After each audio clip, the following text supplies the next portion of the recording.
Hi යාළුවනේ අද මම ඔයාලට කියලා දෙන්න යන්නේ ඔයාලගේ Gmail එකේ අමතකුණ පාස්වර්ඩ් එක ආපහු අලුත් කරගන්නේ කොහොමද කියලා. අපි යමු වීඩියෝ එකට.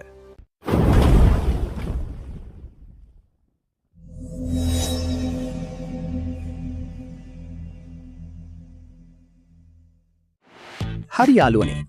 ඔයාලා මුලින්ම Gmail app එක හරි Google app එක හරි ඕපන් කරගන්න. ඊළඟට උඩම තියෙන ප්‍රෝෆයිල් අයිකන් එක ක්ලික් කරන්න.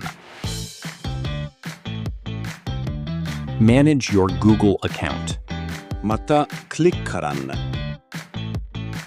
එතන එන Google password වෙත යන්න. මෙතන පොඩි වෙලාවක් ලෝඩ් වෙයි. මෙතෙන්ට ඔයාලගේ ෆෝන් එකේ ෆිංගර්ප්‍රින්ට් එක හරි පාස්වර්ඩ් එක හරි දෙන්න. Continue. ඔබන්න. මෙතෙන්ට ඔයාලා පුද ස්ට්‍රෝං අලුත් පාස්වර්ඩ් එකක් දෙන්න.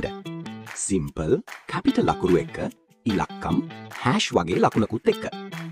ඒ පාස්වර්ඩ් එකම නැවත ඇතුල් කරන්න. Change password. Click. කරන්න.